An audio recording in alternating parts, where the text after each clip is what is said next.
사랑하는 영락교회 지체들에게 주 안에서 평화 인사를 전합니다. 오늘은 2022년 11월 3일 목요일입니다. 오늘의 묵상 본문은 요한계시록 13장 1절로 18절까지의 말씀입니다. 오늘 본문 말씀 13장 1절부터의 말씀은 이렇게 시작합니다. 내가 보니 바다에서 한 짐승이 나오는데 뿔이 열이요 머리가 일곱이라. 그 뿔에는 10왕관이 있고 그 머리들에는 신성모독하는 이름들이 있더라. 12장에 이어서 13장에도 이제 짐승 두 마리, 용의 12장이 용에 대한 이야기면 13장에서 용의 보냄을 받은 두 짐승에 대한 이야기가 나오죠. 용과 바다에서 나온 짐승, 육지에서 나온 짐승, 그래서 무슨 이제 사단의 삼일체다, 마귀의 삼부체제다, 이런 식으로 이제 이름을 붙이기도 하는데, 땅에서 사단의 권세가 어떻게 작동하는가에 대한 그런 말씀의 본문입니다. 이 13장에 대한 것은 너무나 많이 인용되고, 교회 안 다니는 분들도 이 13장의 이야기들 다 알죠. 그래서 마치 13장이 계시록 전체 하이라이트 같이 그렇게들 이야기해요. 그런데 사실 본문의 구성을 보면 13장은 그냥 세상에 닥치는 환란의 일부분일 뿐입니다.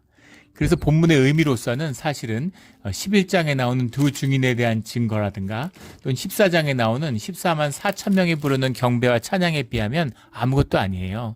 그런데 현상으로서 세상을 바라보니까 또 요한계시록을 마치 무슨 종말의 시간표 같이 그런 식으로 받아들이니까 현상적으로 이해하니까 이 13장이 이제 커 보이는 겁니다. 또 하나는 이단들, 또 특히 이렇게 완전히 변질되어 버린 기독교 원리주의자들, 미국의 흔히 말하는 복음주의라고 얘기하는 그런 거짓된 기독교의 타락한 모습들, 그런 데서 여기에 나오는 13장의 말씀을 함부로 완전히 경강부회식으로 껍데기로 가져다가 마구 이제 오용하고 있기 때문인 것이죠. 말씀의 본질이라는 것은 분명한 것입니다. 우리 말씀의 뜻을 밝히 깨달아서 모든 거짓된 종교의 현혹을 끊어버리는 그런 오늘의 말씀이 되기를 주의 이름으로 축원합니다. 바다에서 한 짐승이 나왔다라고 하는 것은 이제 지상의 권력, 사실 로마 제국을 상징하고 있는 것인데 역사적인 로마로 표상되지만 사실은 바벨론, 음녀 바벨론 이렇게 이야기하는 것처럼 로마도 마찬가지고 바벨론도 마찬가지고 정치의 권세를 의미하는 겁니다. 세상의 힘, 권력, 핍박하는 힘, 이런 것이 이제 바다에서 나온 짐승의 표상이죠. 이것과 나오는 또 하나 중요한 것이 이제 땅에서 올라오는 땅의 짐승이 나옵니다. 땅에서 올라오는 짐승 11절에 나오는 그 짐승이라는 건 이제 종교의 권세를 의미하는 겁니다. 종교의 권세라는 건 영의 권세고 거짓 권세죠. 힘과 그 거짓, 권력과 이제 나중에 보면 왜 돈이라는 것이 거짓 권세, 종교의 권세에서 나오는가라고 하는 것이 본문의 깊은 뜻 가운데 들어있어요. 오늘 본문의 내용이 많은데 이것을 한번 쫓아가 보도록 하겠습니다. 2절에 내가 본 짐승은 표범과 비슷하고 그 발은 곰의 발 같고 그 입은 사자의 입 같은데 용이 자기의 능력과 보좌와 큰 권세를 그에게 주었더라. 그러니까 사단이 직접 나타나 움직이는 게 아니라 짐승을 앞에 내세운다는 것이죠. 근데 짐승은 표범 같고 곰 같고 사자 같다라고 하는데 이건 다니엘 7서에 나오는 환상을 반대로 뒤집고 있죠. 순서를 그대로 바꿨어요. 사자, 곰, 표범이 아니라 표범, 곰, 사자 이렇게 순서가 바뀌었을 뿐 다니엘서에서 본 그 환상과 통하고 있는 것이죠. 그래서 사자도 그렇고 곰도 그렇고 표범도 그렇고 다 권세를 상징하는 거죠. 능력과 보좌와 권세, 정치 권세, 힘, 권력 이런 것을 쥐고 있는 것이다. 근데 이 바다 짐승이라는 것은 그 뿔에 10왕관이 있고 머리가 7이고 뿔이 10왕관이 있고 이렇게 되어 있는데 이것이 12장 3절에 나오는 용의 모습까지 흡사합니다. 외형적인 현상적인 모습이 아니라 본질적인 모습인데 그 용은 머리에다 왕관을 썼는데 여기는 뿔에다 왕관을 썼다라는 차이만 있을 뿐이지 뿔이라는 건 능력이죠. 그러니까 힘이 있고 어떤 펑셔널한 그런 역할을 하는 사단의 이런 쓰임을 받는 것이다. 그런 존재다라는 것을 보여주고 있습니다. 짐승을 만나게 되는 것이죠. 3절에 그의 머리 하나가 상하여 죽게 된 것 같더니 그 죽게 되었던 상처가 나음에 온 땅이 놀랍게 여겨 짐승을 따르고 이 말씀의 의미를 뭐 역사적으로 네로 황제가 이제 폐위되죠. 아주 비극적인, 아주 모욕적인 죽음을 맞이하게 됩니다. 자살을 강요당하는데, 자살이라는 것은 뭐 무가의 전통에서는 굉장히 이제 명예로운 죽음으로 스스로 목숨을 끊는 것으로 수치를 면하게 되는데, 네로는 그렇게 스스로도 죽을 수도 없는 그런 용렬한 사람이었죠. 그래서 유배를 당해서 유폐돼 있다가 이제 죽음을 맞이하게 됩니다. 네로가 죽음으로 관세가 꺾인 것 같은데, 그래서 로마가 흔들리죠. 근데 베스피시안 황제가 나타나서 로마가 다시 권세를 회복해요. 그래서 그 역사적인 것을 이제 지칭하는 것이다. 이런 해석도 있지만 기본적으로 7머리와 10왕관을 쓴 존재입니다. 그래서 머리 하나가 상하에 죽게 돼도 또 다른 머리가 나타나고 또 그 머리가 죽어도 또 다른 머리가 기다리고 있는 것이죠. 그래서 세상 권세, 무슨 아수르가 무너지니까 바벨론이 오고, 바벨론이 무너지니까 또 무슨 로마가 오고, 로마가 무너지니까 또 뭐가 오고, 이런 식으로 계속해서 세상 권세, 세상의 권세를 잡는 본질은 하나인 거죠. 머리가 바뀌는 것일 뿐이지. 그래서 계속되는 그런 세상 권세, 악의 권세가 계속된다라는 의미로 받는 것이 맞겠죠. 4절에 용이 짐승에게 권세를 주므로 용에게 경배하며 짐승에게 경배하여 이르되 누가 이 짐승과 같으랴 누가 능히 이와 더불어 싸우리오 하더라. 세상에 권세를 쥐고 있고 또 세상 짐승들에게 그 권세를 부여하고 힘을 부여하는 것이 용이다. 사단의 권세가 세상을 다스리는 권세 뒤에 있다라는 겁니다. 그 권세가 막강해 보이는 거죠. 그래서 아무것도 아닌 게 그 권세가 함께하면 세상을 쥐락펴락하는 거예요. 그런 얘기가 얼마나 많습니까?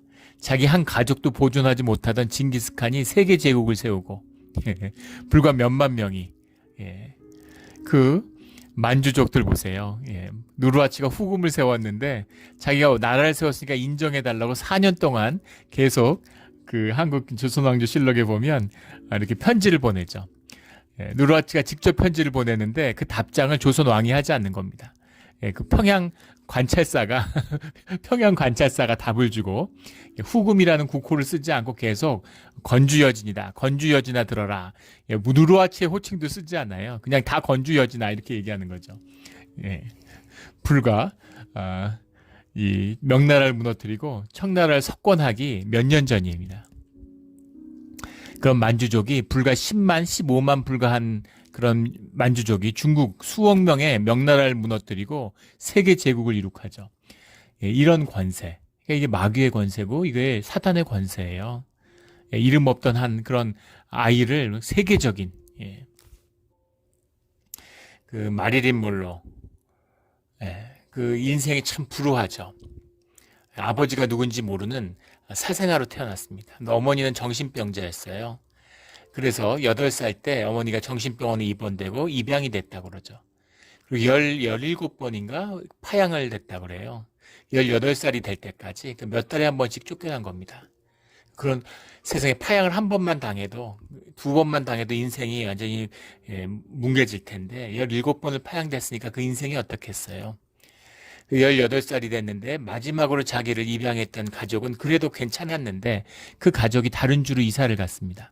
이사를 가는데 이사를 가면서 입양한 아이는 못 데려가는 거예요. 친자식이 아니기 때문에. 그래서 그 아이를 놓고 가야 되는데 17살인가 뭐 그 당시에 17살이 될 때까지 좀 기다렸다가 17살이 되니까 결혼을 하고 시키고 떠나가게 됩니다. 혼자 아이를 또 두면은 또 파양이 되니까. 그래서 17살에 좋아하지도 않는 사람하고 급작스럽게 결혼을 하게 되는 거죠. 그리고 결혼을 해서 어떻게든 살아보려고 하는데, 여러 그 비극적인 인생, 어떻게 인생이 이렇게 비극적인 인생이 있을까? 어떻게 이렇게 비극적인 인생이 있을까? 이런 생각이 들죠. 클라크 게이블이 자기 친아버지였다는 줄 알았다는 거 아닙니까? 그 어머니가 아버지 사진이라고 보여줬던 게 클라크 게이블의 유명한 배우죠. 바람과 함께 사라지다에. 그래서 막연히 클라크 게이블이 자기 친아버지인 줄 알았다는 거예요. 비극적인 인생. 아무것도 볼 것이 없는. 그런데 세계적인 여배우인 것처럼 이 신비죠. 연기가 좋은 것도 아니에요. 근데 완전히 무슨 섹스 심벌, 여성성의 상징같이 표상같이 돼가지고 지금까지도 이런 미국 사람들의 마음을 떠나지 않는 무슨 미인과 어떤 여성적인 심볼의 상징이 됐죠. 완전히 그런 겁니다. 세상의 기름 부음이죠. 아무것도 아닌 뭘 가져다가도 세상의 주인 노릇을 시킬 수 있어요. 이게 세상 권세입니다. 5절에 또 짐승이 과장되고 신성 모독을 말하는 입을 다 받고 또 42달 동안 일할 권세를 받으니라. 그러니까 세상의 때 42달 1년, 2년, 3년, 1년, 2년, 반년인 것이죠. 한때, 두때, 반때 그 42달 동안의 권세를 가지고 있다. 그리고 그들이 하는 일들이 과장되고 꾸미는 것이죠. 블러핑이에요. 세상은 꾸미는 것입니다. 그리고 본질은 신성 모독이라는 것이죠. 하나님의 생명을, 하나님의 주권을 훼손하고 모독하는 것이 짐승의 기본적인 권세다. 이 땅에서의 하는 것을 보여주고 있습니다. 6절에 짐승의 입을 벌려 하나님을 향하여 비방하되 그의 이름과 그의 장막 곧 하늘에 사는 자들을 비방하더라. 그들의 존재가 모두 하나님의 존재, 주의 자녀들을 비방하는 것이다. 이것이 세상 권세의 본질인 겁니다. 세상을 쫓게 되면 will to power, 힘을 쫓아가게 되면 결국은 하나님과 멀어지게 되는 거예요. 하나님과 척을 지게 되는 거예요. 이게 세상살이의 본질입니다. 근데 세상에서 성공하겠다고, 세상에서 뭘 얻겠다고, 세상에서 인정받겠다고, 인정받으면 뭐 하겠습니까? 현상이잖아요. 계속 바뀌잖아요. 오늘 인정받아도 내일은 아무것도 아니고. 예전에 한국에서 시민운동하다 서울시장이 된 분이 있죠.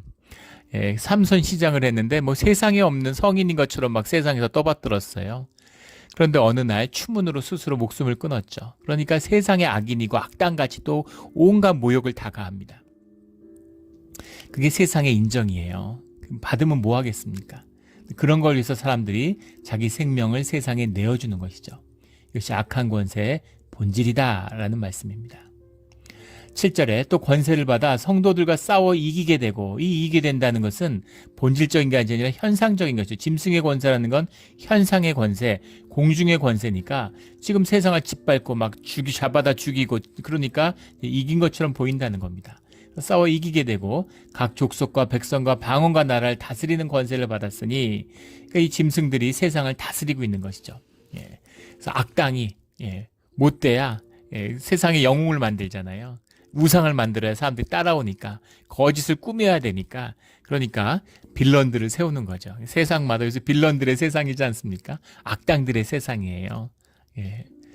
그래서 정말 그 가치와 의미와 소중한 인간성의 그 귀한 존귀함과 삶의 연합에 대한 그 불씨가 정말 꺼질 것 같은 촛불처럼 이렇게 흔들리고 있는 거죠. 그리고 악당들과 마귀의 권세가 막 활개치고 있어요.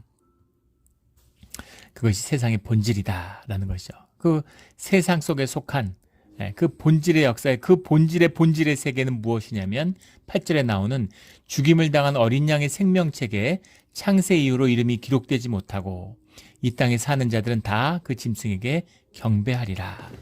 땅에 사는 사람들, 하늘의 백성이 아니라 땅의 백성들은 결국은 짐승에게 경배하고 어린 양의 생명책에 기록되지 못한 자들이다 하는 것이 세상의 현상의 본질이다. 그것이 진짜다 하는 것을 들어라, 보아라 이것이죠. 9절에 누구든지 귀가 있거든 들을지어다 하는 진리의 말씀을 선포하고 있습니다. 10절에 사로잡힐 자는 사로잡혀갈 것이요 칼에 죽을 자는 마땅히 칼에 죽을 것이니, 사로잡혀갈 자와 칼에 마땅히 죽을 자들이 크리스찬이라는 겁니다. 10절의 말씀이 굉장히 중요한데, 성도들의 인내와 믿음이 여기 있느니라 이렇게 말씀하고 있어요. 이게 힘든 것이죠. 성도들의 인내와 믿음이 여기 있느니라. 잡아가면 잡혀가라는 거예요. 칼에 죽으면 마땅히 칼에 죽으라는 겁니다. 순교자의 의미인 거죠. 그렇게 죽는 것이 성도들의 인내와 믿음이 여기 있다 이렇게 말씀하고 있는 겁니다. 무서운 말씀이고 놀라운 말씀이죠. 이게 순교의 의미입니다. 순교의 세 가지 완성이다 보통 이렇게 이야기하죠. 하나는 가치 완성이에요. 순교는 믿음 안에서의 죽음이죠. 그 죽음을 통해서 내가 살아온 가치와 삶의 의미가 무엇이었는지가 완성되는 것입니다. 내가 가치를 위해 살아왔는데 그 가치를 뒤집어요. 내가 예수 믿는다고 평생 살았는데, 내가 평생 목사했는데 칼이 목에 들어오니까 예수의 이름을 부인해. 그러면 모든 가치와 삶을 부정하는 것이죠. 죽음으로 가치를 완성하는 것이다. 또 하나는 순교를 통해서 증거를 완성하는 것이죠. 내가 증인되었고 주님이 부활하신 주님이고 죽음을 통해서 부활이 기다리고 있고 영원한 생명이 기다리고 있다는 것에 대한 내가 증인입니다. 내가 순교를 통해서 그 증거가 되는 거죠. 그 증거를 완성하는 것이죠. 증인의 완성입니다. 또 하나는 그렇게 해서 우리의 신앙이 완성되는 것이죠. 신앙은 보이지 않는 실제를 살아가는 힘이에요. 그러니까 영생의 삶, 하늘에 속한 백성의 삶, 본질의 삶이 내 삶의 진짜였다고 하는 그 신앙을 완성하는 것이 순교죠. 순교를 통해서 그 죽음을 완성하는 겁니다. 그래서 성도들의 인내와 믿음이 여기 있느니라 이렇게 말씀하고 있는 거죠. 여기 있는 겁니다.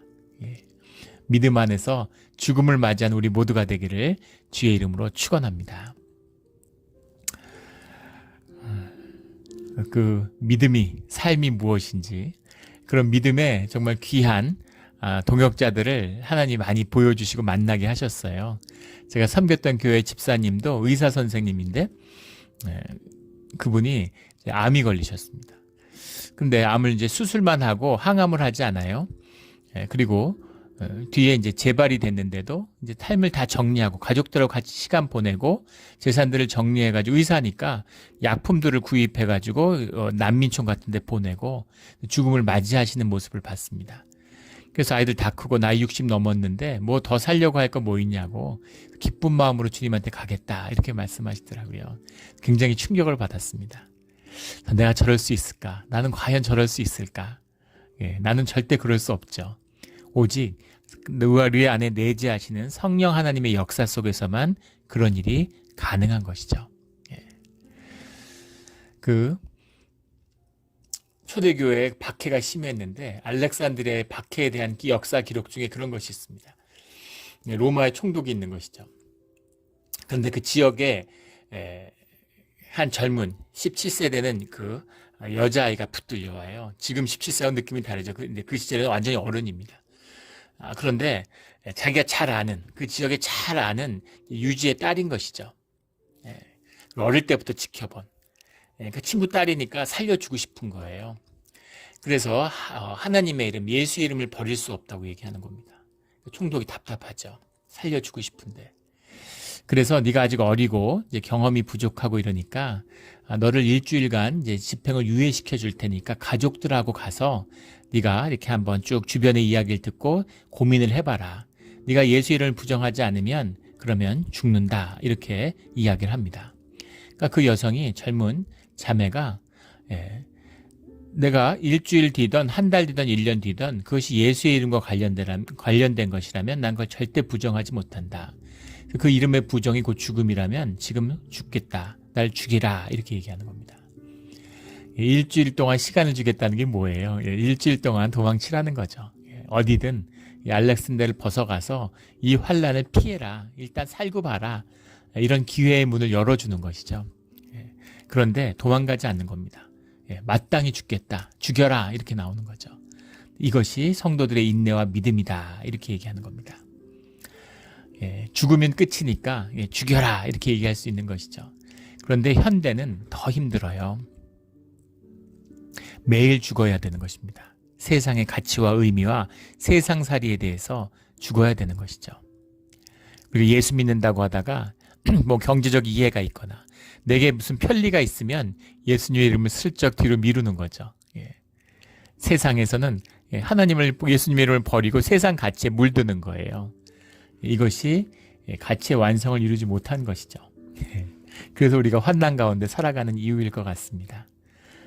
우리 성도들의 인내와 믿음과 가치와 증거와 신앙을 완성하는 우리의 진실한 살아있는 신앙생활이 되기를 주의 이름으로 축원합니다.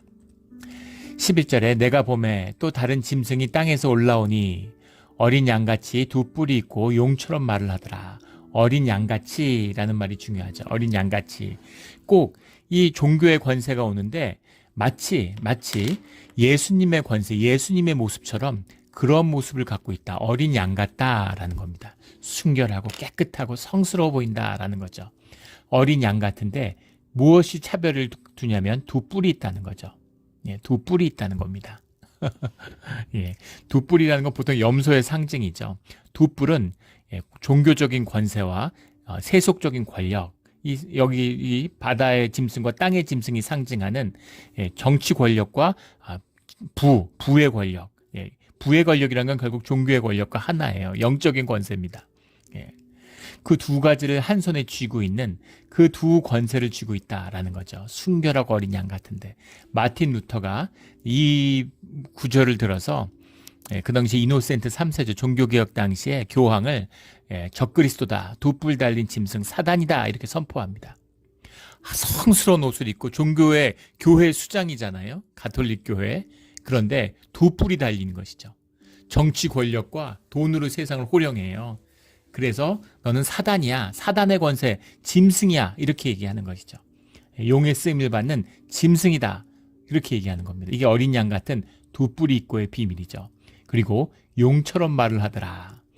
용처럼 말을 하더라라는 것은 그 종교의 권세를 의미하는 거죠. 사단의 권세, 사단의 이야기를 하고 있다라는 겁니다. 사단이 성전 꼭대기에 앉아서 예수님을 시험하죠. 그래서 하나님의 말씀을 마음대로 막 거짓되게 사용하고 이런 겁니다. 믿음의 권세를, 신뢰의 권세를 용처럼 쓰고 있는 거예요. 그런데 용처럼 말한다라는 것에 혹하게 되고 용의 권세에 휘둘리는 인간도 영을 받았잖아요. 인간도 하나님의 존엄함이 있잖아요. 하나님의 형상을 가지고 있는 인간이 왜 용에게 휘둘릴까? 왜 두 뿔에 휘둘릴까라는 거죠. 그것이 바로 우리 안에 있는 죄성, 육성 때문입니다. 욕심이죠, 한마디로 말하면. 아담이 보암직하고 먹음직해서 하나님의 말씀을 잃어버리고 선악과를 먹음으로써 그 짐승의 종로로 서게 된 거죠. 욕심이 있다는 게 뭐예요? 이익을 추구한다는 겁니다.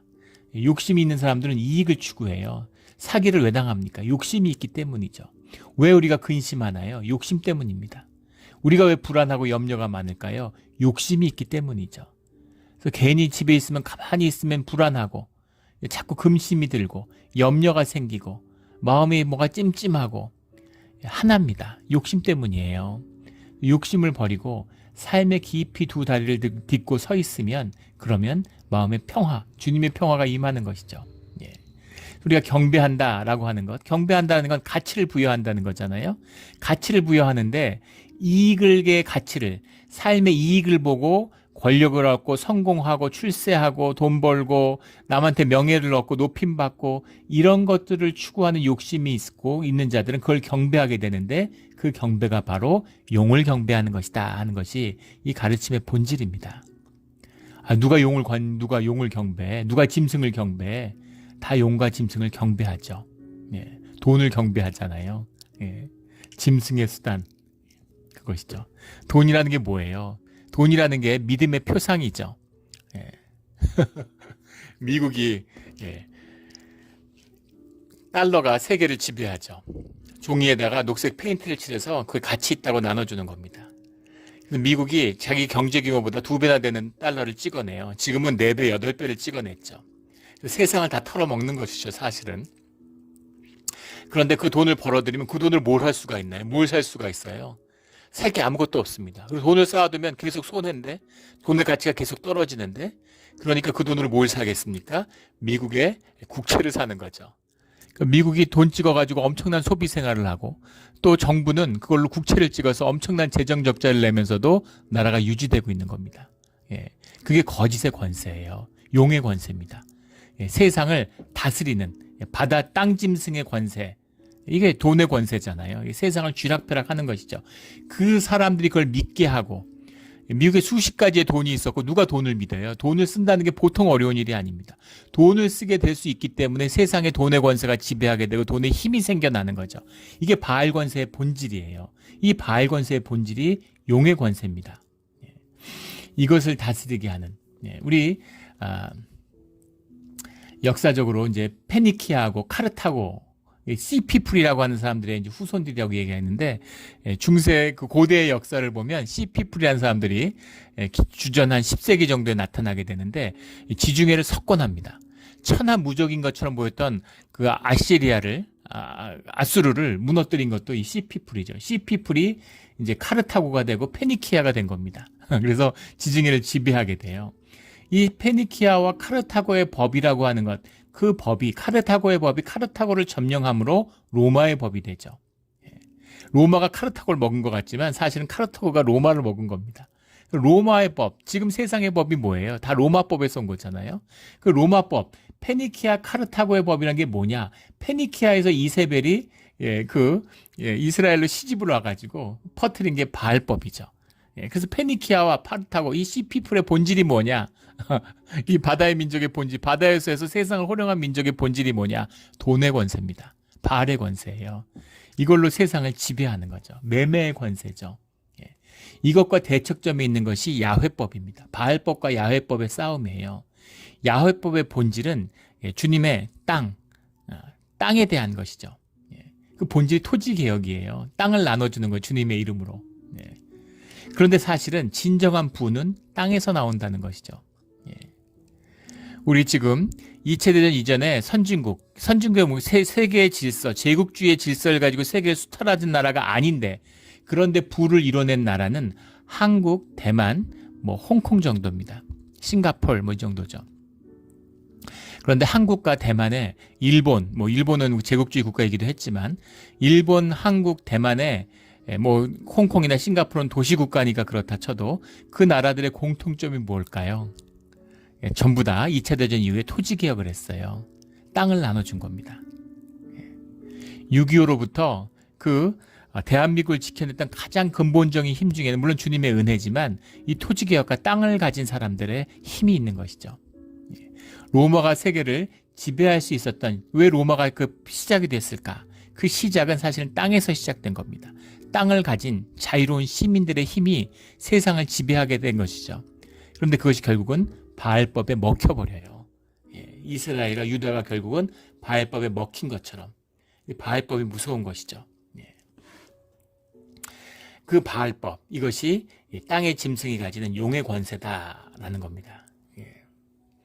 12절에 그가 먼저 나온 짐승의 모든 권세를 그 앞에서 행하고 땅과 땅에 사는 자들을 처음 짐승에게 경배하게 아니고 죽게 되었던 상처가 나은 자니라.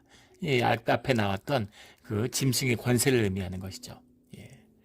종교의 믿음도 마찬가지입니다. 종교에서도 기본적으로 멤버잖아요. 종교에서 특별한 믿음을 가지면, 종교를 가지면 그러면 특별한 이익을 줘. 하나님이 세상의 현상에서 특별한 이익을 줘. 그게 축복이야. 그런 식으로 그게 뭐겠습니까? 하나님이 특별한 복을 세상에서 얻지 못한 남보다 더, 남들은 1밀리언 달러 집 사는데 주님을 믿으면 2밀리언 집에 살게 해주시나요?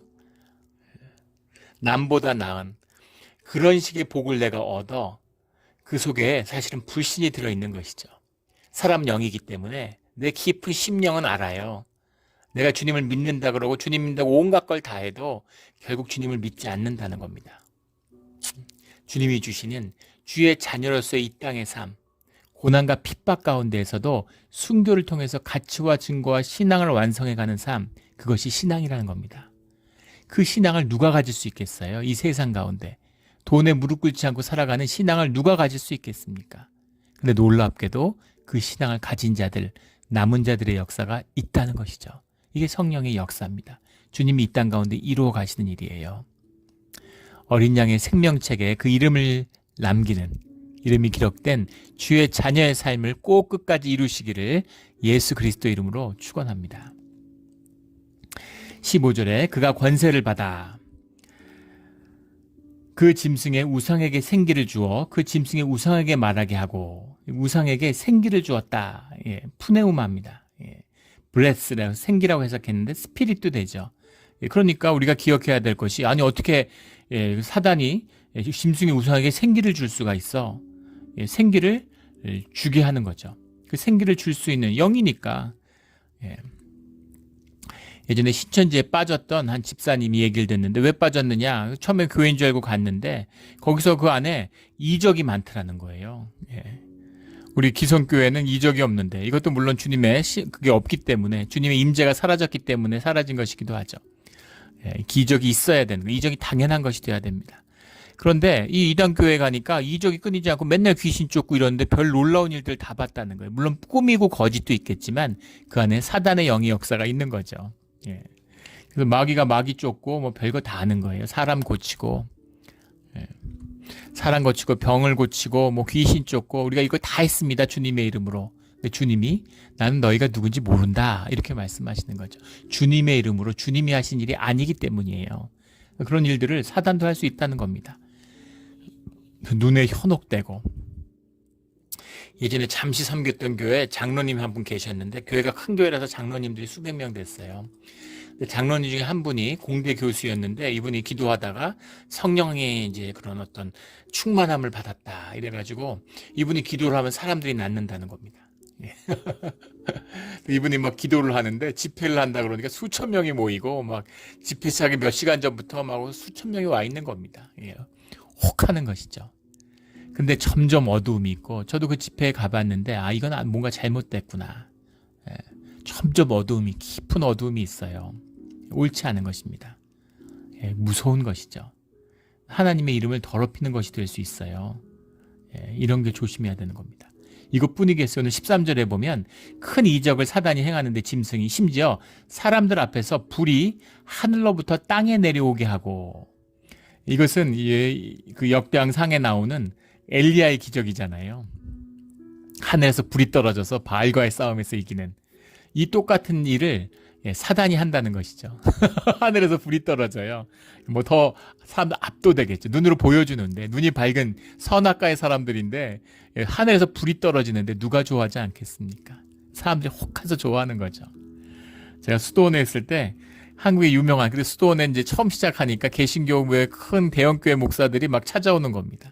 날 가관이었어요. 막 검은 승용차가 막 수십 대씩 찾아오기도 하고 심지어 뭐 경호원을 대동하고 오기도 하고 경호원이 하루 전에 찾아와요. 경호할 게 뭐가 있습니까? 누구를 경호하는 거예요? 사람들한테 과시하고 재능, 블러핑을 하는 거죠. 꾸미는 거죠. 혹하게. 사람들이 힘에 혹하니까 권세에 혹하니까 야, 힘 있는 목사, 큰 목사다. 그러면 보여주려고 그러는 거죠. 이런 겁니다. 그런데 미혹되는 거죠. 사람들이. 다 그런 것에 무릎 꿇게 된다라는 겁니다. 그래서 뭐 종교의 권세에 무릎 꿇는 결국은 돈의 권세, 바알의 권세, 세상 권세, 사단 권세에 무릎을 꿇은 것이다. 칼에 살아있다가 상하였다가 살아난 짐승 14절에 마치 죽은 것처럼 거의 죽은 것처럼 했다가 살아나는 거죠. 죽지 않아요. 거짓은 죽지 않습니다. 거짓이기 때문에 죽을 수가 없죠. 생명이 없으니까. 그래서 죽은 채 했다가 거의 죽은 것 같이 하다가 살아난 채 부활한 것처럼 속인다는 것이죠. 이것이 종교의 권세다라는 겁니다.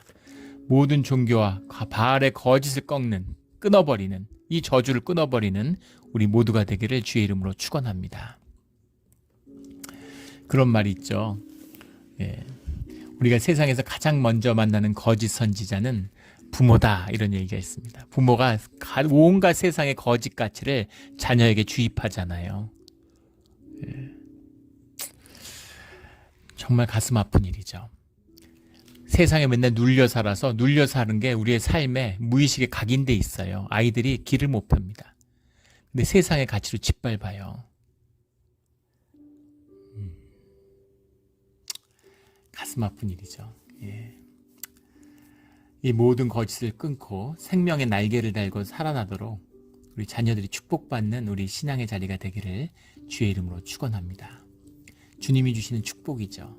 남다른 뭔가를 특별한 이익을 주는 게 아니라 생명을 누리는 삶, 자유하고 가치가 있고 의미가 있고 보람이 있고 귀하고 존귀한 생명을 우리에게, 삶을 우리에게 선물로 주신 것입니다. 그 삶을 놓치지 않는 우리 모두가 되기를 주의 이름으로 축원합니다. 16절에 이거 너무나 유명한 이제 그 본문의 말씀이죠. 이단들이 너무나 좋아하는 또 온갖 거짓이 판을 치는 그가 모든 자, 곧 작은 자나 큰 자나 부자나 가난한 자나 자유인이나 종들에게 그 오른손이나 이마에 표를 받게 하고 여기서 뭐 표를 받는다라는 게 이제 카라그마라는 것이죠. 노예에다가 소속감을 찍는 그런 표죠. 세상에 속한 자가 되었다라는 겁니다. 소유권을 의미하는 거예요. 그런데 이 표를 받았다라고 하는 17절에 누구든지 이 표를 가진 자 외에는 매매를 못하게 하니 이 표는 곧 짐승의 이름이나 그 이름의 수라. 짐승의 이름을 받았다. 짐승의 것이 되었다. 바알의 법에 묶인 자가 되었다라는 뜻입니다. 그런데 매매라고 하는 것, 표라고 하는 것, 이것은 매매라고 하는 것이 소유권인데 이 소유권이라고 하는 의미, 소유권을 갖고 있기 때문에 매매한다는 거죠. 근데 이 매매에 대한 오해부터 시작을 돼요. 뭐 이걸 가지고 무슨 예전에는 무슨 그 바코드를 몸에다 찍는다 그러더니만 이제 기술이 발전해서 요즘에 또 베리칩을 심는다 그러고 말 같지도 않은 얘기들을 다들 어디서 들어서 막 그런 얘기를 퍼뜨려요. 심지어 교회 안에도 그런 소리 하는 사람들이 있습니다. 예, 이 무슨 복음주의자나 원리주의자들이 타락하니까 온갖 이단의 이야기들을 교회 안에 끌어들여 가지고 말도 안 되는 소리들을 하는 것이죠. 일단 매매라고 하는 것은 아무거나 사고 파는 그런 의미가 아닙니다. 왜냐하면 이 시대에는 매매라는 의미가 우리가 이해하는 그런 매매가 아니에요. 우리는 상품 경제, 완전히 바알의 질서가 실현된 사회에 살고 있기 때문에 아무거나 다 사고 팔죠. 이 시대에는 매매라는 것이 거의 없었습니다.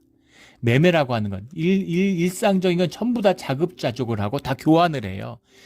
화폐 경제가 없는데 상품 경제가 어떻게 나오겠습니까?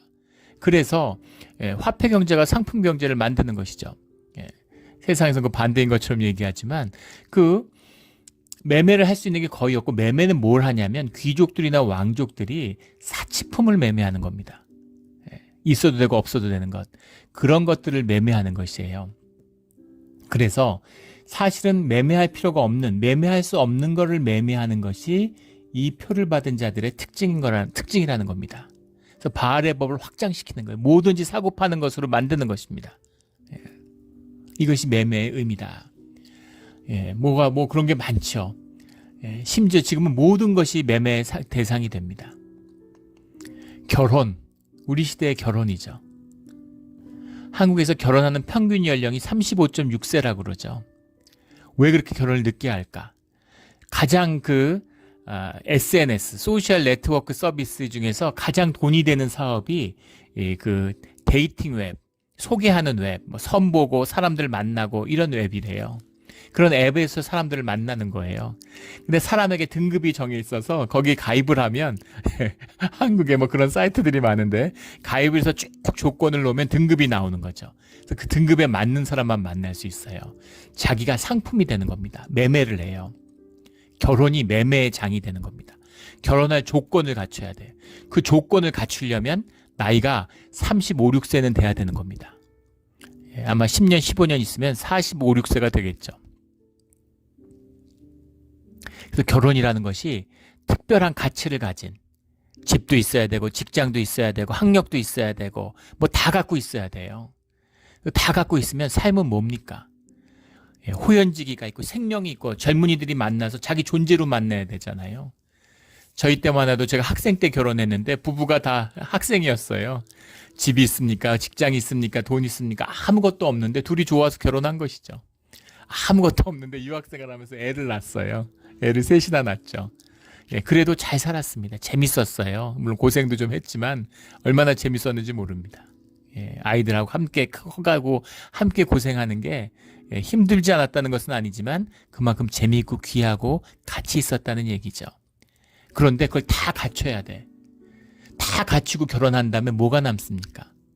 재미가 없고 의미가 없고 허무한 것이죠. 삶의 펀을 추구하니까, 재미를 추구하니까 세상이 타락하는 거예요. 매매 뒤에 남는 건 타락밖에 없습니다. 매매의 본질이죠. 모든 걸 매매해요. 모든 걸 매매합니다.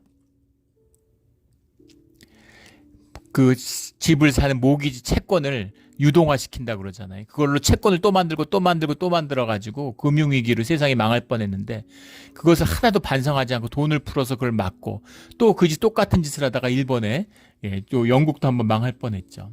근데 조만간 망하는 나라들이 나올 겁니다. 재밌지 않아요? 세계 경제 위기가 지금 영국하고 일본이 흔들리죠. 미국 다음으로 세계에서 이렇게 세계를 준통화를 가지고 기축통화를 가지고 세상을 지배하는 나라처럼 보였는데 그런데 선진국들이 흔들려요. 먼저 이 돈의 권세의 함정인 것이죠. 니제르 차드 이런 나라들 세계 최빈국들 네팔 무슨 부탄 이런 나라들이 경제 위기로 어렵다는 얘기 항상 어렵잖아요. 거기는. 그런데 흔들리지 않는 것이죠. 매매라고 하는 것이 만들어낸 허상을 얘기하는 겁니다. 그 매매를 의미하는 거예요. 그래서 자신의 생명을 매매로 내어주는, 내 자식을 매매로 내어주는 겁니다. 세상에. 애를 학원에 다니고 아침 6시 반부터 저녁 11시까지 학원에 가서 얘를 가치 있고 의미 있는 상품을 만들어서 대학과 거래할 수 있는, 대학을 나오면 세상과 거래할 수 있는 상품으로 만들어가는 것으로 내 자식의 생명을 세상에 내어주는 매매를 하는 자들, 바알의 법을 심령에 새긴 자들, 그런 자들을 의미하는 거예요. 세상에 속한 자들입니다. 그래서 뭐 베리칩을 받으면 안 돼. 요즘에 또 백신이 뭐 이게 그 표가 백신이라고, 백신을 맞으면 안 된다고 또 그런 소리 하더라고요. 예, 왜 휴대폰이나 신용카드라고는 안 하는지 모르겠어요. 예, 휴대폰 쓰면은 표 받은 거다 이렇게 한번 얘기를 하지. 예, 그거는 이제 불편해서 안 되는 거죠. 휴대폰이나 신용카드는 써야 되니까. 예, 백신은 안 맞아도 될 것 같으니까 백신 맞으면 안 된다. 뭐 이것이 뭐 표고 우리의 뭐 무슨 몸에 뭐가 바뀐다 이러면서 온갖 얘기들, 그런 얘기들이 이제 새로운 버전으로 계속 나오겠죠. 그런 거짓입니다. 현상을 보니까 현상에 꽤 맞춰야 되는데 현상은 자꾸 변하잖아요. 그러니까 자꾸 뭐가 변하고 표가 변하는 것이죠. 표와 매매의 본질은 하나입니다. 바알법이 삶의 중심이다, 이 얘기인 것이죠. 팔 수 없는 걸 팔아요. 모든 것을 매매의 수단으로 만든다는 겁니다. 그런데 그렇게 돼서는 안 된다는 것이죠. 그것은 짐승의 자식이 되는 것이다, 이런 겁니다. 18절에 지혜가 여기 있으니 총명한 자는 그 짐승의 수를 세어봐라. 이 짐승이 누군가? 이 짐승이라는 것이 뒤에 가면 19장 20절에 가면 이 짐승이 누군지를 정확히 이야기하고 있죠. 짐승이 잡히고 그 앞에서 표적을 행하던 거짓 선지자도 함께 잡혔으니 이는 짐승의 표를 받고 그의 우상에게 경배하던 자들을 표적으로 미혹하던 자라. 이 둘이 산채로 유황불 묻은 못에 던져지고 거짓 선지자가 이 표를 받은 짐승의 선지자다. 짐승들이다. 짐승의 역할을 하던 자들이다. 짐승과 함께 하던 자들이다. 이렇게 분명히 계시록이 선언하고 있죠. 거짓 선지자들, 종교인을 포함해서 거짓 선지자들인 거죠. 세상의 거짓을 펼치는 자들, 이런 자들은 반드시 심판을 받는다. 이것이 계시록의 분명한 의미고 가르침입니다. 끌려가고 칼에 맞고 목숨을 내어줘도 믿음을 지킨 자들은 상을 받고, 바알의 법에서 세상을 떵떵거리고 권세로 세상을 호령하고 속이고 남을 짓밟고 올라서도 그 거짓된 자들, 바알의 법에 종된 자들은 결국은 심판을 받는다, 이것이죠. 그것은 사람의 순이 18절에 그의 수는 666이라. 그래서 666이라는 게 이제 적그리스도의 상징이 돼서 온갖 이야기들이 많은데, 역사적으로 수많은 사람들이 적그리스도로 몰렸습니다. 종교개혁 시대에는 칼빈과 루터를 적그리스도로 몰았고, 가톨릭 교회에서. 또 그 전에 또 뭐 그 개혁 신앙한 사람들은 이노센트 3세나 무슨 누구예요? 그럼 또 여러 교황들을 또 이제 적그리스도로 몰았고, 또 로마 시대에는 뭐 무슨 네로나 이런 사람들이 적그리스도다, 뭐 이렇게 이야기를 했고, 그렇게 계속 이제 적그리스도에게 바뀌어 왔죠. 왜 666일까? 어떤 사람들은 네로라고 하는 것이 히브리어로 풀면, 히브리어는 이제 모음을 쓰지 않고 자음만 쓰죠. 그래서 NRON, 그다음에 케이사르 할 때 KSR, 네로 케이사르죠. 그래서 그것을 이제 자음을 숫자로, 모든 이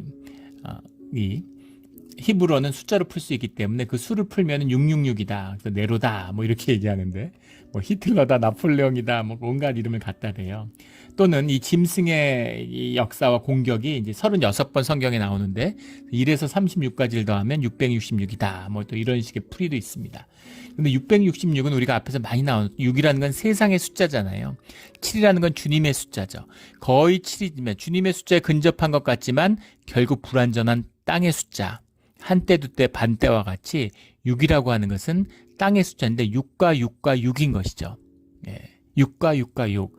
세상에 속한 현상의 완성, 현상의 극한적인 모든 세상의 것, 현상의 것, 형상만의 것. 하나님을 닮고 양과 같고 하늘의 이야기를 하고 뭐 온갖 걸 다 해도 결국은 666일 뿐인 것이죠. 7은 아닌 것입니다. 이것이 이 짐승과 용의 본질이다, 이 얘기죠. 6이 아니라 666이 아니라 66도 아니고 666도 아니고 7을 이루는, 하나님의 나라를 이루는, 하나님의 뜻을 이루는, 주의 백성의 삶의 생명을 이루는 우리의 신앙이 되기를 예수 그리스도의 이름으로 축원합니다. 아멘. 기도드리겠습니다. 하나님 아버지 감사합니다. 우리의 눈을 밝히셔서 말씀의 귀한 뜻을 보여주시니 감사합니다. 마치 이 계시록의 말씀처럼 짐승들이, 세상의 온갖 거짓 선지자들이 주님의 말씀을 오용하고 더럽히고 사람들을 속이는 데 써먹고 있습니다. 이 말씀의 거짓을 끊어버리고 눈을 밝히 뜨고 깨어나서 주님의 생명이 무엇인지를, 생명의 역사를 본질을 보며 가치와 의미의 완성을 이루어가는 순교의 삶을 우리의 삶 가운데 이루어 주시옵소서. 주님이 아십니다. 우리도 압니다. 절대로 할 수 없습니다. 그러나 주님은 하실 수 있사오니 주님, 우리 삶 가운데 주의 뜻을 이루어 주시옵소서. 감사드리며 예수 그리스도 이름으로 기도드렸습니다.